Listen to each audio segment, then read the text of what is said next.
Welcome to the journey of Uncle Craig. Uncle Craig is finally sharing his testimony after serving 35 years of being incarcerated.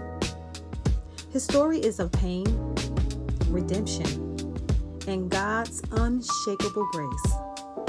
Incarceration started at the tender age of 9. Can you believe that? The tender age of 9. That is so hard to imagine because you are still a child. Now, this channel will highlight his past abilities, his experience, but most importantly, his training. Now, stay tuned as he speaks about his life lessons, spiritual wisdom, and strategies for sustaining a blessed life while living in a world full of temptation and trials. And just like that, we're back.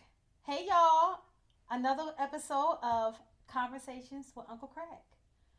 Uncle Craig, how you doing today? I'm doing all right. Happy Saturday. Happy Saturday back to you. Yes. I'm so excited. We've already did 3 episodes. Can you believe it? I just hope that it's reaching the people. That's right. And that's what we wanted, right? That's what we want. We want it to reach the people. Like he said, it's important that you continue to hit that notification bell. You hit like, you subscribe, of course, always, and you tell a friend. Because again, this is Conversations with Uncle Craig.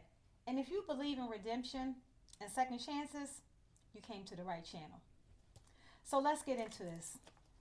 So I have a question for you, Uncle Craig, because the last time you unpacked a lot in the 3 episodes, and I have to say I was overwhelmed, but also too I'm learning a lot about your journey, and it has been definitely helping me as your niece. A lot of things that you shared for the first time, I had no idea. There were moments where I became extremely emotional because when I look at you, I don't see those things that you had to endure.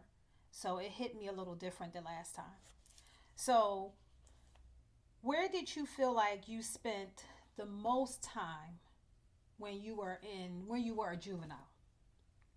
And how old were you at that time?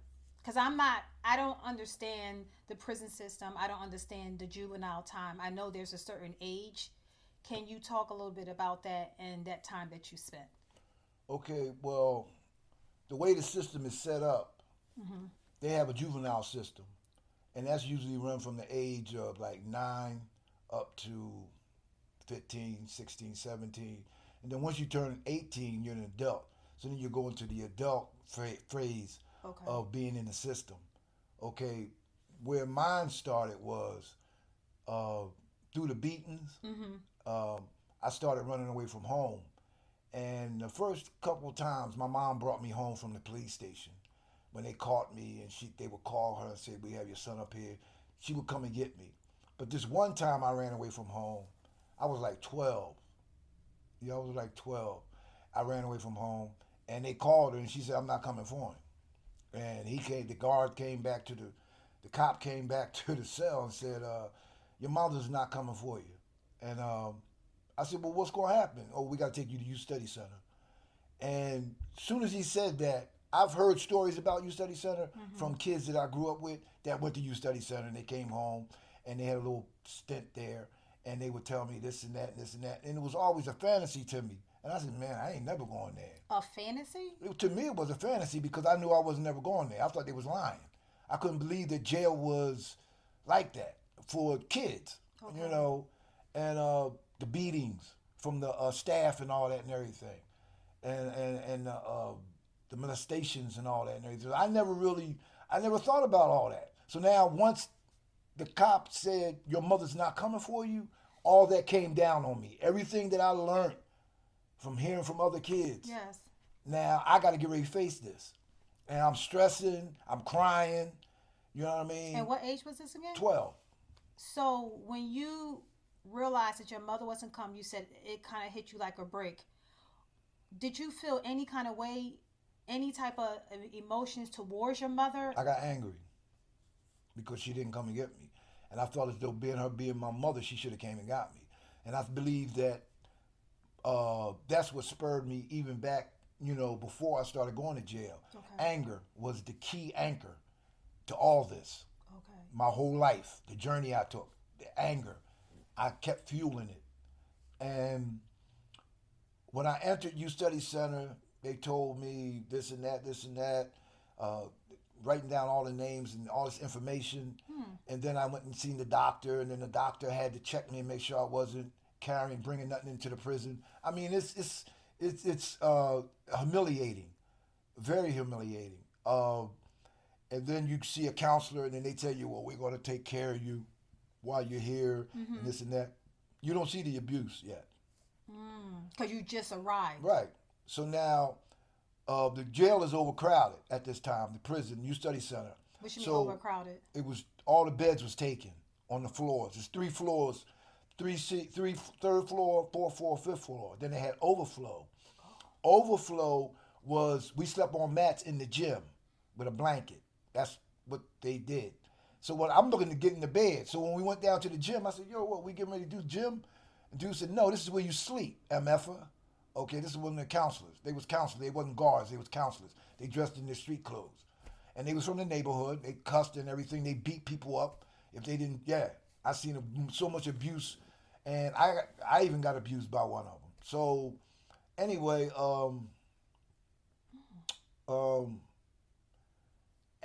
that night I couldn't sleep. I stayed up all night. And then they woke us up around 6 o'clock for breakfast. Now it's getting yourself adapted to another lifestyle. In another environment. Right. I mean, you got to look at it like you just left your bedroom where you were safe. You had your family around you. Okay? Yes. Now I'm in an environment with rapists, murderers, robbers, burglars. I'm the bottom of the barrel. The bottom of the barrel. And I'm sleeping right next to these guys. And I'm not really into that. I just ran away from home. I'm listening to stories. Oh, yeah, I shot that MFer. They gang warned at that time, real tough.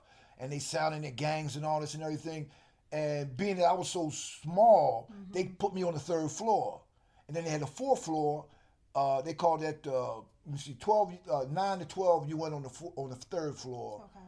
12 to 13, you went on the 4th floor. 14 and 15, they was the big dudes. At 15, they went on the 5th floor. Okay.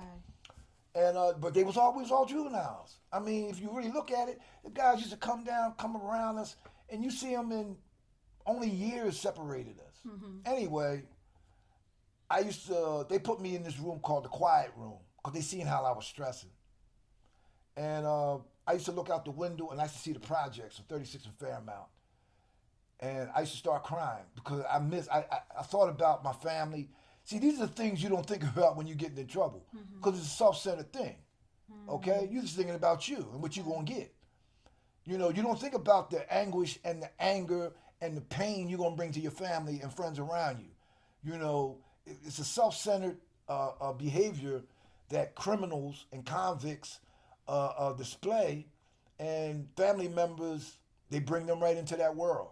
Wow. Even though, and I brought my mother into that world. I brought my sister and brother into that world because they was exposed. They had to come to court with my mother. They had to be exposed when the cops was looking for me and kicking the door in and waking them up in the middle of the night. I'm bringing all that, okay? But you don't think of that when you're getting in trouble. You're just thinking about you. So from there, I went to Youth Study Center. Okay, from Youth Study Center, I went to the House of Correction. That's when I turned an adult. Okay, and I went on the juvenile block, D1. Okay, and you're from 15 to 16 and 17. You stay on the juvenile block. When you turn 18, you go on the adult block. And from there, I went to Youth Study Center. I went to the House of Correction, and then I started getting sentences from my crimes that I was committing between the ages of 12 and 18. Okay, the burglaries, the robberies, the drugs, and all that. And wait a minute, I'm sorry. You said the drugs? Yeah, I was using drugs at that time. As a child, as a juvenile, I stuck a needle in my arm at 15. Wow. So, but that's a story. That's another story. Right. And I was at Youth Study Center. I was at House of Correction. I was at Fort Mifflin Day Treatment Center.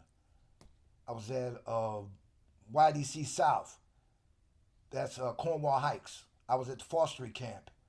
That's in Raccoon Creek near Pittsburgh. Okay, that was my last bit I did as a juvenile. Juvenile, okay. And then in between there, I was doing like getting locked up and doing 3 or 4 months here, 5 months there, you know. And I escaped from everyone they sent me to. I escaped from because they didn't have no bars. So every time I got there, I escaped. And I wanted to get out there just to get to the drugs and to get to the negativity. It wasn't about changing. It wasn't about none of that. I was just thinking of me. I wasn't thinking about my mother because I knew when I ran away from one of those facilities, they was going to be kicking her door in. But that's the life you live when you think that, you know it all. Mm-hmm. You know, and at that time, I didn't even know the can of worms that I was opening up. Mm-hmm. My life got crazier when I became an adult. That's when I believe I shouldn't even be here, but I believe it's a force that's keeping me here. God is keeping me here because he knows deep in my heart who I am. Right. And he's seen what I was going through, and I think he allowed me to go through it without being killed. Yes, that part. I was hurt plenty of times, okay, but I just wasn't eliminated because I believe that he has plans for me. Because I shouldn't even be here, Nikita. There's no way I should be here. The life that I lived and the drugs that I put in my body, shouldn't be here. Well, with that last remark, my Uncle Craig said he shouldn't be here, but he's here, and that's why he's here to tell his story. Conversations with Uncle Craig. We thank you all for just watching and just taking time out of your busy schedule. We look forward to dropping real soon, so make sure you hit that notification bell, you subscribe, and you hit like, and also leave some remarks for encouragement. And we thank you for watching. Until next time, take care.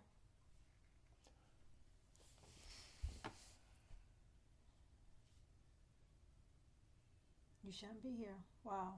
But you're here. That's a purpose. That's a purpose. That's a purpose. I don't see the purpose yet. Mm-hmm. But, everything that led up to this, I believe is for a reason.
Stay tuned. This is only the beginning.